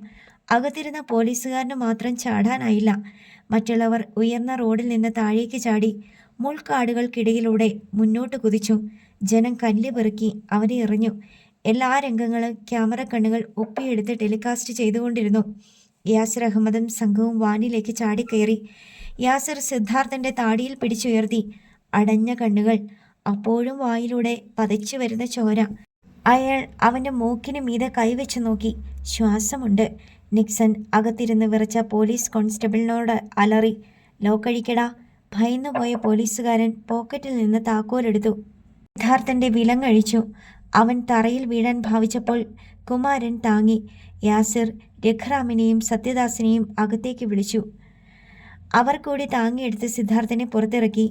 അവന് ചുറ്റും തൊഴിലാളികൾ തിങ്ങിക്കൂടി. വേഗം ആശുപത്രിയിൽ എത്തിക്കണം, ദേവശിഖാമണി നിർദ്ദേശിച്ചു. ഇതിനിടെ 3-4 തൊഴിലാളികൾ അകത്തേക്ക് പാഞ്ഞു കയറി. അവിടെ ഇരുന്ന പോലീസുകാരനെ മർദ്ദിക്കാൻ തുടങ്ങി. സമയം 2:30. ശുക്രൻ എന്ന ധനുഷ്കോടി നാടാരും സ്ത്രീകളും സഞ്ചരിച്ചിരുന്ന AC മിനി ബസ് അപ്പോൾ മധുര പിന്നിട്ടിരുന്നു. ഇരുവശത്തും പുളിമരങ്ങൾ, നിരപ്പായ കൃഷിയിടങ്ങൾ, വിളവെടുത്ത ഉണങ്ങി നിൽക്കുന്ന ചോളപ്പാടങ്ങൾ, കത്തുന്ന വെയിൽ. യാത്രക്കിടയിൽ ആരും അധികം സംസാരിച്ചില്ല. എങ്കിലും ശുക്രൻ്റെ ഇപ്പോഴത്തെ ചലനങ്ങളിൽ, സംസാരത്തിൽ ഒക്കെ ഒരു മാറ്റമുണ്ടെന്ന് അവർക്ക് തോന്നി. കുമളി വരെ കണ്ട ശുക്രനായിരുന്നില്ല അപ്പോൾ. മധുരയിൽ ബസ് നിർത്തി. അയാൾ അവർക്ക് കുടിക്കാൻ വെള്ളം വാങ്ങിക്കൊടുത്തു. രാവിലെ മുതൽ ആരും ഭക്ഷണമേ കഴിച്ചതല്ല. എങ്ങനെയാണ് സിദ്ധാർത്ഥൻ ശിവഗംഗയിലുണ്ടെന്ന് ശുക്രേട്ടൻ അറിഞ്ഞത്? കമലത്തിൻ്റെ ചോദ്യത്തിന് അയാൾ മറുപടി പറഞ്ഞത് ഇങ്ങനെയാണ്, നമ്മൾ അവിടേക്കല്ലേ പോകുന്നത്? ഒക്കെ ഇനി നേരിൽ കാണുകയും അറിയുകയും ചെയ്താൽ പോരെ? അയാളുടെ വാക്കുകളിലെ നീരസം അവർ തിരിച്ചറിഞ്ഞു. ഇടയ്ക്കിടെ അയാൾ ഫോണിലൂടെ ആരോടോ പതുക്കെ സംസാരിച്ചു. വിസ്മയ്ക്ക് എന്തോ ഒരു ചതിയുടെ മണം. അവൾ നോക്കി. ഏറ്റവും മുന്നിൽ വാതിലിനോട് ചേർന്ന ഭാഗത്തെ സീറ്റിലാണ് ശുക്രൻ ഇരിക്കുന്നത്. തൻ്റെ ബാഗിൽ നിന്ന് പതുക്കെ തൻ്റെ സെൽഫോൺ എടുത്ത് ഓൺ ചെയ്തു. പിന്നെ സിദ്ധാർത്ഥൻ്റെ ഫോണിലേക്ക് അയക്കാൻ ഒരു മെസ്സേജ് ടൈപ്പ് ചെയ്തു. ഞങ്ങൾ ശുക്രൻ അങ്കിളിൻ്റെ കൂടെ സിദ്ധുവിൻ്റെ അരികിലേക്ക് വരികയാണ്. ആ വാചകത്തിലേക്ക് നോക്കി തൊട്ടടുത്തിരുന്ന രാധിക തലയാട്ടി. വിസ്മയ സിദ്ധാർത്ഥൻ്റെ നമ്പർ സെലക്ട് ചെയ്യുകയായിരുന്നു. അടുത്ത നിമിഷം ശുക്രൻ ചാടി എഴുന്നേറ്റു പിന്നോട്ട് പാഞ്ഞു വന്നു. വിസ്മയ്ക്ക് ഫോൺ ഒളിപ്പിക്കാനുള്ള നേരം കിട്ടിയില്ല. എന്തിനാടി ഇപ്പോൾ ഇതെടുത്തത്? ശരവേഗത്തിൽ അയാൾ ഫോൺ തട്ടിപ്പറിച്ചു. അങ്കിൾ അതിങ്ങ് താ. വിസ്മയ്ക്ക് ദേഷ്യം വന്നു. അത് ശ്രദ്ധിക്കാതെ ശുക്രൻ ഫോണിൻ്റെ ഡിസ്പ്ലേ സ്ക്രീൻ പരിശോധിച്ചു. അതിൽ ടൈപ്പ് ചെയ്തിരുന്ന മെസ്സേജ് കണ്ടപ്പോൾ ശുക്രൻ്റെ കണ്ണുകളിൽ ഒരു മിന്നൽ പൊളഞ്ഞു. ഫോൺ ഉപയോഗിക്കരുതെന്നല്ലേടി നേരത്തെ പറഞ്ഞിരുന്നത്? അവർ ഇതുവരെ കേട്ടിട്ടില്ലാത്ത അയാളുടെ ഒരു ശബ്ദമായിരുന്നു അത്. സകലരും കിടുങ്ങി. ശുക്രൻ പുച്ഛിച്ചു. കാമുകനെ വിവരമറിയിക്കാതെ നിനക്ക് ഇരിക്കാൻ പറ്റുന്നില്ല അല്ലേടി? അയാൾ കൈ വീശി ഒറ്റയടിയായിരുന്നു അവളുടെ കവിളടക്കം. അമ്മേ, വിസ്മയെ നിലവിളിച്ചു. ശുക്രേട്ടാ. വസുമതി ചാടി എഴുന്നേറ്റു. എന്തിനാ അവളെ തല്ലിയത്? അനുസരണക്കേട് കാണിച്ചതിന്. ഫോൺ ഉപയോഗിക്കരുതെന്ന് പറഞ്ഞാൽ ഉപയോഗിക്കാൻ പാടില്ല, മനസ്സിലായോ? അതിനിവളെ തല്ലാൻ നിങ്ങൾക്ക് എന്തധികാരം? വസുമതിക്ക് ദേഷ്യം വന്നു, സങ്കടവും. അധികാരം? ശുക്രൻ ഉച്ചത്തിൽ ചിരിച്ചു. അതൊക്കെ അങ്ങ് എത്തിയിട്ട് നിനക്കൊക്കെ മനസ്സിലാക്കി തന്നാൽ പോരെ? പോരാ, വണ്ടി നിർത്ത്, ഞങ്ങൾക്കിറങ്ങണം. ഇനി ഈ വണ്ടി നിൽക്കുന്നത് ഒരേ ഒരു സ്ഥലത്ത് മാത്രം, ഞാൻ പറയുന്നിടത്ത്. അയാൾ കീഴ്ചുണ്ടി കടിച്ച് മുഖം കൂട്ടി കാണിച്ചു. ശുക്രേട്ടാ, എന്താ ഇങ്ങനെ? അതുവരെ മിണ്ടാതിരുന്ന കമലം അയാളെ തുറച്ചു നോക്കിക്കൊണ്ട് എഴുന്നേറ്റു. ഇപ്പോഴിങ്ങനെയാടി, ഒരിക്കൽ ഒരുപാട് മോഹിച്ചിരുന്ന നിന്നെ എല്ലാം ഉള്ളിലൊതുക്കി ചന്ദ്രശേഖരനെ വിവാഹം ചെയ്യിച്ചു കൊടുത്ത എനിക്ക് ഇനിയുള്ള നിന്റെ ഭാവിയും എങ്ങനെ വേണമെന്നറിയാം. കമലം വീഴ്ച നിന്നു. എന്തൊക്കെയാണ് ശുക്രേട്ടൻ ഈ പറയുന്നത്? തന്നെ ഇയാൾ മോഹിച്ചിരുന്നെന്നോ? പക്ഷേ തനിക്ക് ഈ നിമിഷം വരെ അങ്ങനെ തോന്നിയിട്ടില്ലല്ലോ. വിവാഹത്തിന് മുമ്പും പിമ്പും അത്തരം ഒരു സൂചന ശുക്രേട്ടനിൽ നിന്നുണ്ടായിട്ടില്ല താനും. പക്ഷേ ചന്ദ്രേട്ടൻ്റെ കൂടെ എന്നും ഇയാൾ ഉണ്ടായിരുന്നു, ദൂതൻ്റെയും രക്ഷകൻ്റെയും ഒക്കെ വേഷങ്ങളിൽ. അപ്പോൾ ശുക്രൻ്റെ ചൂട് പിടിച്ച ശബ്ദം വീണ്ടും കേട്ടു. ചന്ദ്രൻ നിന്റെ കഴുത്തിൽ താലി കെട്ടിയ നിമിഷം ഞാൻ നിന്നെ ഒരു ശത്രുവായി എൻ്റെ മനസ്സിൽ കരുതിയതാടി കമലം. നിങ്ങളെ ഞാൻ ഒരുപാട് സഹായിച്ചിട്ടുള്ളപ്പോഴും ഈ ഒരു പക എൻ്റെ മനസ്സിൽ കരുതി വെച്ചു. നീയും അവനും ഒരുപാട് കാലം ഒന്നിച്ചു കഴിയാതിരിക്കാൻ, നിങ്ങൾ മുടിഞ്ഞു കുത്തുപാളി എടുക്കുന്നത് കാണാൻ, നിന്റെ മക്കൾ ഗുണം പിടിക്കാതെ പോകുന്നത് കാണാൻ. അയാൾ താടി തടവി. മുന്നിൽ നിൽക്കുന്നത് തനിക്ക് തീർത്തും അപരിചിതനായ ഒരു മനുഷ്യനാണെന്ന് ഇപ്പോൾ കമലത്തിന് തോന്നി. മറ്റുള്ളവർക്കും. നീ വിചാരിക്കുന്നുണ്ടാകും, മോഹിച്ച പെണ്ണിനെ കിട്ടിയില്ലെങ്കിൽ ഇത്രയ്ക്കും കൊടുമ്പക മനസ്സിൽ ഒളിപ്പിച്ചു കൊണ്ട് നടക്കുമോ എന്ന്. നടക്കുമെടി, നടക്കും. പെണ്ണുങ്ങൾക്ക് വേണ്ടി ഒരുപാട് ചോരയൊഴുക്കിയിട്ടുള്ള നാടാണ് ഭാരതം. അതുപോട്ടെ, നിന്നെ മാത്രമായിരുന്നില്ല ഞാൻ ആഗ്രഹിച്ചത്. നിന്റെ കുടുംബ സ്വത്തുക്കൾ, ബന്ധതയിലൂടെ ലഭിക്കുന്ന അന്തസ്, ഇതൊക്കെയാ. രാഷ്ട്രീയ ഗുണ്ട എന്ന അഡ്രസ് മാത്രമുണ്ടായിരുന്ന എനിക്ക് ഇതൊക്കെ വിലപ്പെട്ടതായിരുന്നടി. എല്ലാം നഷ്ടമായപ്പോൾ അവസാനം ഞാൻ സ്വീകരിച്ച പ്രതികാരത്തിൻ്റെ കവചം മാത്രമായിരുന്നു സന്യാസവേഷം. എല്ലാവരെയും ഒരിക്കൽ കൂടി ഞെട്ടിച്ചുകൊണ്ട് ശുക്രൻ തൻ്റെ കയ്യിലിരുന്ന വിസ്മയുടെ ഫോൺ ബസ്സിൻ്റെ പ്ലാറ്റ്ഫോമിലേക്ക് ആഞ്ഞെറിഞ്ഞു. അത് പലതായി ചിതറിപ്പോയി. തങ്ങൾ ശരിക്കും കുരുക്കിലാണെന്ന് അവർക്ക് ബോധ്യമായി. പെട്ടെന്ന് ശുക്രൻ്റെ ഫോൺ ശബ്ദിച്ചു. അത് അറ്റൻഡ് ചെയ്ത ശുക്രൻ തലയിൽ ഒരു പാറ അടർന്നു പതിച്ച പോലെ മരവിച്ചുപോയി. സിദ്ധാർത്ഥനെ കേരള പോലീസ് വീണ്ടെടുത്തെന്ന്. കണക്ക് കൂട്ടലുകൾ തകിടം മറിയുകയാണെന്ന് അയാൾ അറിഞ്ഞു. പക്ഷേ ഇവരുണ്ടല്ലോ തൻ്റെ കസ്റ്റഡിയിൽ, ഇവരെ വെച്ച് താൻ വിലപേശും. ഇവരെ വിട്ടുകളയുവാൻ സിദ്ധാർത്ഥൻ ഒരിക്കലും ആവില്ല. താൻ പറയുന്നത് പോലെ അവൻ ചെയ്തിരിക്കും. ശുക്രൻ ശബ്ദം താഴ്ത്തി ഫോണിലൂടെ മറുപടി നൽകി. വീരലക്ഷ്മി, തുറുപ്പ് ചീട്ട് ഇപ്പോഴും എൻ്റെ കയ്യിൽ തന്നെയാ. തോൽവി എന്ന ഒന്ന് എനിക്കുണ്ടാവില്ല, നിനക്കും. അയാൾ ക്രൂരമായി ചിരിച്ചുകൊണ്ട് സ്ത്രീകൾക്ക് നേരെ ഒന്ന് നോക്കി. 3 മണി. CKS hospital. ദേവശിഖാമണിയുടെ നിർദ്ദേശാനുസരണം സിദ്ധാർത്ഥനെ അവിടേക്കാണ് കൊണ്ടുവന്നത്. മറ്റുള്ളവർക്ക് അവനെ മധുര മെഡിക്കൽ കോളേജിലേക്ക് കൊണ്ടുപോകണം എന്നായിരുന്നു. പക്ഷേ വക്കീൽ പറഞ്ഞു, സിദ്ധുവിൻ്റെ സ്വന്തം ഹോസ്പിറ്റലല്ലേ അത്. അവന് അവിടെ കിട്ടുന്നത് പോലെയുള്ള പരിചരണം മറ്റെവിടെ കിട്ടാനാ? അവിടെ തന്നെ മതി. പക്ഷേ സാർ, യാസറിന് സംശയമുണ്ടായിരുന്നു. വീരലക്ഷ്മിയും മക്കളും നോക്കിയാൽ സിദ്ധുവിൻ്റെ ജീവൻ ആപത്ത്. ഒന്നുമില്ല, അതിനുവേണ്ട കൃത്യമായ പ്ലാനിങ് നമ്മൾ ഉണ്ടാക്കും. ഇതുവരെ ആരും ചെയ്യാത്ത ഒന്ന്. ഒരു പഴുതും ഉണ്ടാകാത്ത വിധത്തിൽ അവർ പദ്ധതിയൊരുക്കി. സിദ്ധാർത്ഥനെ കാഷ്വാലിറ്റിയിലേക്ക് കൊണ്ടുചെന്നപ്പോൾ ഡോക്ടർമാർ അഡ്മിറ്റ് ചെയ്യാൻ മടിച്ചു. ഈ കേസ് ഇവിടെ സ്വീകരിക്കില്ല. ഡോക്ടർ ഗോപാൽ കുരുവിള എതിർത്തു. കാര്യമെന്താ? യാസർ മുന്നോട്ട് നീങ്ങി. ഈ മനുഷ്യൻ കമ്പനിക്കാരുടെ ശത്രുവാണ്. ഇയാൾക്ക് ഇവിടെ വെച്ച് എന്തെങ്കിലും സംഭവിച്ചാൽ അതിന് കാരണക്കാർ ഞങ്ങളാണെന്ന് നിങ്ങൾ പറയും. അത് സത്യം. ഇനി ഇവൻ എന്തോ പറ്റിയാലും അതിന് ഉത്തരവാദി നിങ്ങൾ തന്നെ. യാസർ ചിരിച്ചു. മാത്രമല്ല, അങ്ങനെ സംഭവിച്ചാൽ പിന്നെ ഒരിക്കലും നിങ്ങൾക്ക് ഈ ഡോക്ടർ കുപ്പായം അണിയേണ്ടി വരില്ല. അതുമല്ല, ഇവനാണ് ഈ ഹോസ്പിറ്റലിൻ്റെ ഉടമ. നാളെ നിങ്ങൾക്ക് സാലറി തരേണ്ടയാൾ. അതിന് തെളിവുണ്ടോ? ഡോക്ടർക്ക് ദേഷ്യം വന്നു. തെളിവ് ഞാൻ കാണിക്കാൻ താൻ ഇടവരുത്തരുത്. യാസർ കൈകൾ കൂട്ടിത്തിരുമി. ഭീഷണിയാണോ? അതേടോ. പറഞ്ഞത് മുന്നോട്ട് ചാടിയ നിക്സൺ പോൾ ഡോക്ടറുടെ കോട്ടിൽ കുത്തിപ്പിടിച്ചു. ഏയ്, എന്താ ഇത് സർ? ദേവശിഖാമണി കടന്നു വന്നു. ഡോക്ടർ, നിങ്ങൾക്ക് കാര്യം ശരിക്കറിയാമല്ലോ. ഒരു പേഷ്യൻറ്റിനെ, അവൻ ആരുമായിക്കൊള്ളട്ടെ, അത്യാസന്ന നിലയിൽ കൊണ്ടുവന്നാൽ ട്രീറ്റ് ചെയ്യരുതെന്ന് ഏത് നിയമത്തിലാണ് പറഞ്ഞിട്ടുള്ളത്? പിന്നെ നിങ്ങൾക്ക് വേണമെങ്കിൽ പോലീസിൽ ഇൻഫോം ചെയ്യാം. നിക്സൺ പോൾ ഡോക്ടറിനെ പിടിവിട്ടു. പെട്ടെന്ന് വാതിലിന് പുറത്ത് ഒരാരവം. ഏവരും അവിടേക്ക് നോക്കി. രഘുറാമും സത്യദാസും അടങ്ങുന്ന സംഘം ആ ഹോസ്പിറ്റലിലെ മുഴുവൻ ഡോക്ടർമാരെയും നഴ്സുമാരെയും അവിടേക്ക് കൊണ്ടുവരികയാണ്. എല്ലാവരും അകത്തോട്ട് കയറിക്കോ. ഇനി ഞങ്ങളുടെ സിദ്ധു മുതലാളി നടന്ന് പുറത്തേക്ക് വരാതെ നിങ്ങളാരും ഈ വാതിലിന് വെളിയിൽ കടക്കില്ല.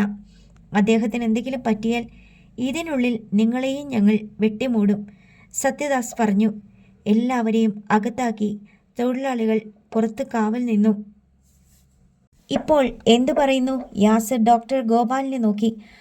അയാളുടെ തല കുനിഞ്ഞു. രഘുറാം NS പെരുങ്കായത്തിൻ്റെ ഒരു സഞ്ചിയുമായി അകത്തേക്ക് വന്നു. എല്ലാവരും നിങ്ങളുടെ സെൽഫോണുകൾ ഈ സഞ്ചിയിലേക്ക് ഇട്ടു. ഇത് ഞങ്ങൾ പുറത്ത് സൂക്ഷിക്കും. സിദ്ധു മുതലാളിയെ രക്ഷപ്പെടുത്തുന്നത് വരെ നിങ്ങൾ ആരെയും വിളിക്കണ്ട. ആരും ഇങ്ങോട്ടും.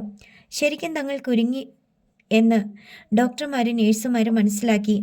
ഫോണുകൾ അവർക്ക് സഞ്ചിയിൽ വെക്കേണ്ടി വന്നു. പിന്നെ പെട്ടെന്ന് സിദ്ധാർത്ഥൻ്റെ ശുശ്രൂഷ ആരംഭിച്ചു.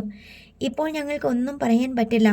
പക്ഷേ ബ്ലഡ് ധാരാളം നഷ്ടപ്പെട്ടിട്ടുണ്ട്. അത് വേണ്ടിവരും. സ്കാനിങ്ങും മറ്റും നടത്തണം, ഡോക്ടർ അറിയിച്ചു. അതിനുള്ള ക്രമീകരണങ്ങളെല്ലാം ഇവിടെയുണ്ടല്ലോ? കുമാരൻ തിരക്കി. ഉണ്ട്. എങ്കിലിനി ഒന്നും ഇങ്ങോട്ട് പറയണ്ട. എല്ലാം അങ്ങ് ചെയ്താൽ മതി. മനസ്സിലായല്ലോ? ഡോക്ടർ തലകുലുക്കി. ബ്ലഡ് നൽകാൻ എത്ര തൊഴിലാളികൾ വേണമെങ്കിലും തയ്യാറായിരുന്നു. റിസപ്ഷൻ കൗണ്ടർ ഉൾപ്പെടുന്ന വലിയ ഹാളിൽ പോലീസ് ഉദ്യോഗസ്ഥരും വക്കീലും കാത്തിരുന്നു. വാതിൽക്കൽ മുഴുവൻ തൊഴിലാളികളും. ഇനി ആരെയും അകത്തേക്ക് കടത്തിവിടണ്ട എന്നായിരുന്നു അവരുടെ തീരുമാനം. റിസപ്ഷൻ കൗണ്ടറിൽ ഇരുന്ന യുവാവിൻ്റെ അരികിൽ സത്യജിത്ത് ചെന്നു. ലാൻഡ് ഫോൺ കോളുകൾ മുഴുവൻ വരുന്നത് ഇവിടെയല്ലേ? അതെ. ഇനി ആര് വിളിച്ചാലും നീ എടുക്കണ്ട. അവൻ റിസീവർ എടുത്ത് താഴ്ത്തി വെച്ചു. പെട്ടെന്ന് രാജഗുരുവിൻ്റെ ബെൻസ് കാർ പോർച്ചിൽ വന്നു നിന്നു. തൊഴിലാളികൾ ആദരവോടെ വഴി നൽകി. രാജഗുരു അകത്തെത്തി പോലീസ് ഉദ്യോഗസ്ഥരുമായി സംസാരിച്ചു. അപ്പോഴും യാസിർ അഹമ്മദ് ഉത്കണ്ഠാകുലനായിരുന്നു. സിദ്ധാർത്ഥന് എന്തെങ്കിലും സംഭവിച്ചു പോയാൽ? 3:30. ഓടിത്തളർന്ന് മുൾക്കാടുകൾക്കിടയിൽ ഉരുളൻ വെള്ളാരം കല്ലുകൾക്ക് മുകളിൽ ഇരിക്കുകയായിരുന്നു SP ഫ്രെഡി അയ്യപ്പും 6 പടയാനും ഭൂപതി പാണ്ഡ്യനും. നോക്കത്തെത്തുന്ന ദൂരത്തോളം മുൾക്കാടുകളും കരിമനകളുമാണ് ചുറ്റുപാടും. കുറച്ചകലെയായി ഒരു ചെറിയ റോഡുണ്ട്. മദ്യപിക്കുകയോടി ചെയ്തിരുന്നതിനാൽ പടയാനും ഭൂപതിക്കും തൊണ്ട വരണ്ടു. തങ്ങളുടെ വണ്ടി വരാൻ ഭൂപതി ഫോൺ ചെയ്തിട്ടുണ്ട്. അത് വന്നു കഴിഞ്ഞാൽ റോഡിലേക്ക് പോകാം. അല്ലെങ്കിൽ കുഴപ്പമാണെന്ന് അവർക്ക് തോന്നി.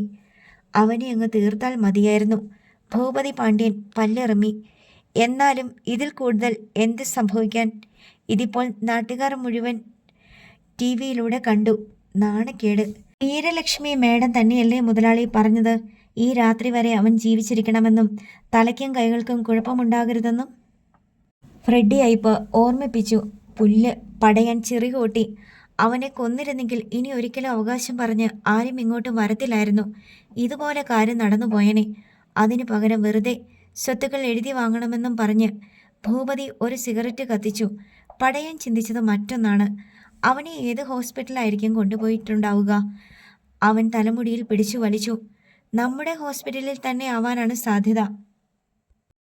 പറഞ്ഞുകൊണ്ട് ഭൂപതി ഫോൺ എടുത്ത് ഹോസ്പിറ്റലിലേക്ക് വിളിച്ചു. കിട്ടിയില്ല. ഉടനെ അവൻ ഡോക്ടർ ഗോപാൽ കുരുവിളയെ വിളിച്ചു. ബെല്ലടിച്ച് നിന്നതല്ലാതെ ഫോൺ എടുത്തില്ല. അവനൊരു പച്ചത്തെറി പറഞ്ഞു. ഇവനൊക്കെ എവിടെ പോയിരിക്കുക? മുള്ളുകൊണ്ട് ശരീരമാകെ നീറ്റലാണ്. ഫ്രെഡി അയ്യപ്പ് ഉത്കണ്ഠാകുലനായിരുന്നു. ഐ വിറ്റ്നസ് ചാനലുകാരുടെ ടാർജറ്റ് താനാണ്. ലൈവായിട്ട് അവർ എല്ലാം ടെലികാസ്റ്റ് ചെയ്ത നിലയ്ക്ക് താൻ സീനിയേഴ്സിന് എക്സ്പ്ലനേഷൻ നൽകേണ്ടി വരും. അങ്ങനെ ഓർത്ത നിമിഷം ഫോൺ ശബ്ദിച്ചു. അയാൾ അതെടുത്ത് നോക്കി. മറുതലയ്ക്കൽ IG ആണ്. സർ. ഫ്രെഡി പെട്ടെന്ന് എഴുന്നേറ്റു. ഇപ്പോവേ TV ആൺ പണി പാത്താലേ ഉന്നെപ്പറ്റിയുള്ള ചെയ്തുതാനേ നിറഞ്ഞു നിൽക്കരുത്. അതുതാൻ സാർ ഞാൻ. അയാൾ പരിങ്ങി. വേണ്ട, നീ ഏതുമേ എങ്കിട്ട് പേശ വേണ്ട. എല്ലാമേ എനിക്ക് തെരിയും. കാറിപ്പണിയാളർക്ക് വേണ്ടി നീ ഇതെല്ലാം ചെന്തത്? Yes sir. ബട്ട് അതിനാലേ നീ രക്ഷപ്പെട്ടേ? കാര്യം പിടികിട്ടിയില്ലെങ്കിലും ഫ്രെഡിക്ക് ആശ്വാസം തോന്നി. നീ ആഫീസുക്ക് വന്നിട്ടാകളാ? No sir. അങ്കേ പോനതും ഉനക്കാക ഫാക്സ് മെഷീനിൽ ഒരു പെരിയ പരിശ് എതിർപ്പാർത്തിക്കിണ്ടേ ഇറുക്കും. ഫ്രെഡിയുടെ കണ്ണുകൾ അത് കേട്ട് തിളങ്ങി. എന്താണ് സർ? അത് ഉങ്ക ഭാവിക്ക് റൊമ്പ ഗുണം ചെയ്യും. ഫോൺ കട്ടായി. ഫ്രെഡിക്ക് ആശ്വാസമായി. IG സർ തൻ്റെ പക്ഷത്താണ്. എന്താ? പടയാൻ അയാളെ നോക്കി. അയാൾ പറഞ്ഞ കാര്യം പറഞ്ഞു. IG നമ്മുടെ ആളാ, താൻ പേടിക്കണ്ട. മുൾക്കാടുകൾക്കിടയിലൂടെ കണ്ടു റേഞ്ച് റോവർ വരുന്നു.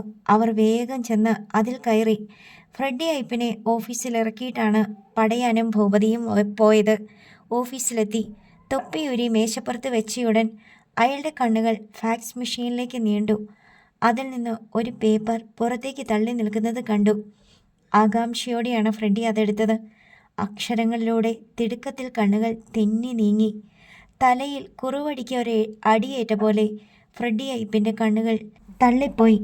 തനിക്ക് സസ്പെൻഷൻ ഓർഡറിൽ താഴെ DGPയുടെ ഒപ്പ്. അടുത്ത ഭാഗം നാളെ.